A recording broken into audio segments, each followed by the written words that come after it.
Bonjour, c'est Cryptolit, j'espère que vous allez bien en ce samedi 8 juillet 2023. Alors, je vais faire une vidéo très rapide sur Phantom, parce que vous êtes nombreux à me poser la question, qu'est-ce qui se passe sur Phantom, pourquoi ça dépègue, qu'est-ce qui est en train de se passer avec Multichain, est-ce qu'il y a un impact sur le cours, est-ce que c'est fini pour Phantom, est-ce que Phantom va survivre? Les réponses, c'est tout de suite.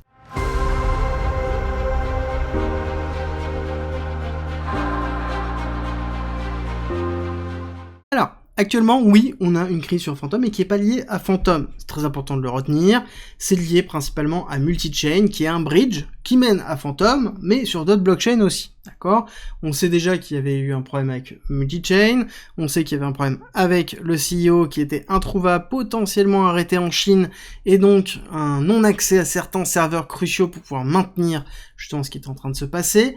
Là, on a eu un nouveau problème, quand on regarde un petit peu le compte de Phantom, on a ici, notamment Multichain, où on sait qu'il y a un certain nombre d'assets qui se sont déplacés. Alors, je vais juste retrouver le tweet en question, dans lequel, voilà, il y a eu un ensemble de directement d'adresses qui ont été, enfin de fonds qui ont été déplacés sur des adresses qui ne sont pas connues et ils ne savent pas d'où ça vient. Donc ça, c'était justement hier, le 7 juillet, et on a eu un impact très fort, on a eu une déstabilisation, notamment au niveau du DPEG.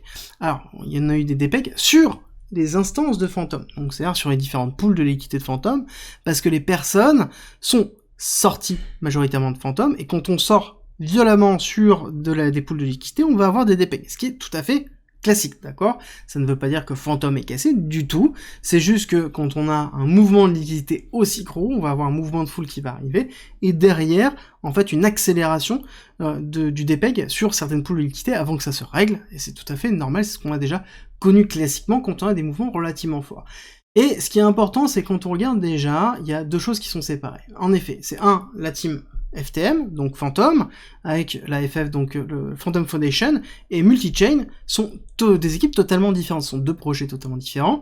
Certes, il y a eu un travail conjoint au lancement, parce que quand on lance une blockchain, il faut bien qu'on ait un bridge. Je veux dire, à quel moment on ouvre une blockchain, si jamais on n'a pas quelque chose qui permet de passer d'Ethereum à Phantom, ou de la BSC à Phantom. Donc c'est tout à fait normal qu'il y ait une cohésion à un moment donné, et après une séparation des instances. Pour l'instant, il n'y a rien de totalement anormal. La deuxième chose, c'est que on va se retrouver sur, ici, une explication où, en fait, ok, on ne sait pas ce qui se passe sur Multichain, mais en même temps, ça n'impacte pas du tout ce qui est en train de se passer sur Phantom. Je vous l'avais dit déjà lors du premier problème sur Multichain, retirez vos fonds si jamais vous les placez en compte de liquidité sur Multichain, les sortir directement de Multichain. Parce que dans tous les cas, on risque d'avoir un impact, il y a une continuité, on n'a pas eu de règlement, on ne sait pas ce qui s'est passé avec le CEO, on ne sait pas ce qui s'est passé avec la core team, les personnes qui s'occupent actuellement de Multichain sont en train de faire leur maximum pour essayer de comprendre, et on va même encore un petit peu plus loin, on a quand même 70 millions, 75 millions de dollars qui sont partis, oui, mais qui ont été bloqués, c'est-à-dire que là, on a Cycle qui a bloqué 60 millions de dollars sur une adresse Ethereum qui venait justement de Multichain, et ici 2,5 millions sur Tether, donc l'UST, pareil, sur Multichain. Donc on a quand même un blocage qui a été effectué, donc on a une partie du hack qui a été lockée. Par contre les Ethers, une partie des Ethers qui ont été volés, je pense on les retrouvera pas tout de suite, hein, ça mettra un petit peu de temps, donc on a eu quoi, du WEthereum qui a été volé et du WBTC, mais ça reste relativement faible en termes de volume, donc pour moi on est quand même sur quelque chose qui est relativement classique et qui est relativement contrôlé. Et derrière forcément on va avoir un impact au niveau de l'écosystème Phantom où les personnes vont avoir peur, et on va essayer de comprendre pourquoi. On va passer sur les cours tout à l'heure, mais la seule chose que je voulais vous dire, c'est que ce n'est pas parce qu'on a Multichain qui disparaît, qu'on n'a aucun bridge sur Phantom. On a plein d'autres bridges, et là ils viennent d'annoncer, notamment, l'utilisation d'Axelar. Axelar, je vous en ai parlé déjà plusieurs fois, hein, qui est une solution décentralisée de clusterisation de liquidité, donc qui est vraiment une très très bonne solution pour pouvoir... c'est mieux qu'un bridge, d'accord? C'est l'évolution d'un bridge de façon décentralisée, et je trouve que c'est une très bonne solution comment ils ont effectué, parce qu'il y a beaucoup moins de risques avec Axelar qu'avec un bridge classique en termes de fuite, hein. On rappelle que en 2022, la majorité des hacks, c'était quand même des bridges hein, qui se sont fait hacker avec une fuite de liquidité, donc on sait que c'est quand même quelque chose qui est toujours très compliqué à gérer la sécurisation d'un bridge. Avec Axelar, on a beaucoup moins de problèmes parce que la conception en elle-même est totalement différente. Mais on a donc une solution d'un nouveau bridge avec Axelar. Donc pour moi, on est dans quelque chose qui est plus ou moins réglé. Oui, on a un impact pour ceux qui avaient de la liquidité sur Multichain, pour ceux qui sont sur Phantom. Bon, oui, on a une petite période de DPEG, mais quand on sait qu'on a une petite période de dépeg, c'est-à-dire quoi? C'est-à-dire qu'on a des opportunités d'arbitrage, et c'est toujours plutôt positif, en tout cas pour ceux qui connaissent et qui ont déjà de la liquidité sur Phantom, et qui connaissent les différentes applications de finances décentralisées sur Phantom pour en profiter. Alors, on attaque tout de suite la partie technique. Je vais pas revenir sur l'état général des Phantom. Ce qu'il faut comprendre, c'est que nous sommes actuellement dans une période d'accumulation qui est plutôt positive. On est toujours dans cette spot zone. On a fait une rupture haussière.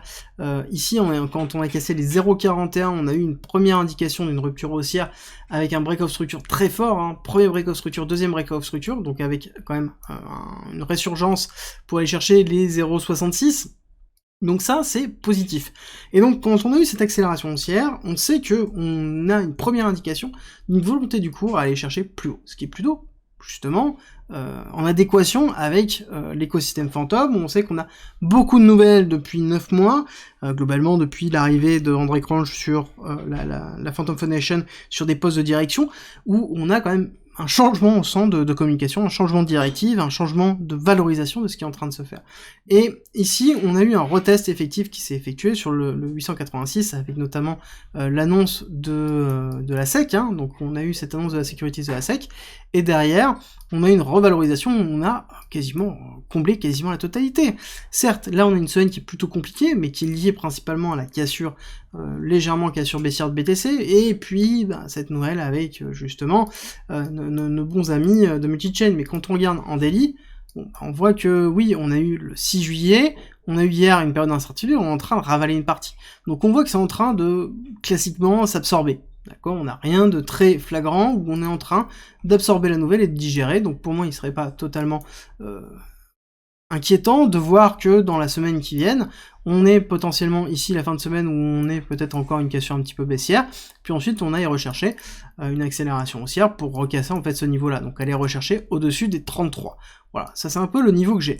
Par contre, si on a un BTC qui casse, bon, là on serait dans quelque chose qui serait totalement différent. Techniquement, ça voudrait dire qu'on aurait un nouveau plus bas qui s'effectuerait pour aller rechercher ce niveau-là, donc qui serait les 0,20, donc un retest des 0,20, qui est en fait l'accumulation avant la cassure haussière structurelle, d'accord? Donc là, on aurait un retest, prise de liquidité des 0,20 pour rechercher à la hausse, et aller refaire, on aurait un très beau retest structurel pour pouvoir après faire un nouveau plus haut, et donc faire ici une rupture des 0,65 à terme. Donc pour moi, je trouve que l'impact sur Phantom est relativement faible, que ce soit au niveau du cours, que ce soit au niveau des liquidités structurelles de l'écosystème. On a quelque chose qui est solide, on a un nouveau bridge qui est en train d'arriver, on va avoir des nouvelles au niveau de Phantom qui est en train d'arriver. On sait que Phantom Foundation a encore 250 millions de dollars, enfin j'abuse un peu, entre 200 et 250 millions de dollars de trésorerie, en tout cas c'était le cas en janvier, ils n'ont pas dépensé énormément, donc je pense que on a toujours ces mêmes perspectives d'une évolution forte de Phantom derrière, avec l'arrivée d'incentives, un nouveau bull run et de nouvelles applications. Pour moi, c'est plus une notion d'opportunité de renforcement de position. Est-ce qu'on peut aller plus bas? Oui, je vous l'ai dit, donc aller chercher les 0,20, et une fois que ça c'est fait, d'ordre général, on pourra accélérer à la hausse. Est-ce que c'est obligatoire qu'on aille chercher les 0,20? Si on a un BTC qui s'arrache à la hausse, je peux vous dire que Phantom, on le verra pas à 0,20. Voilà.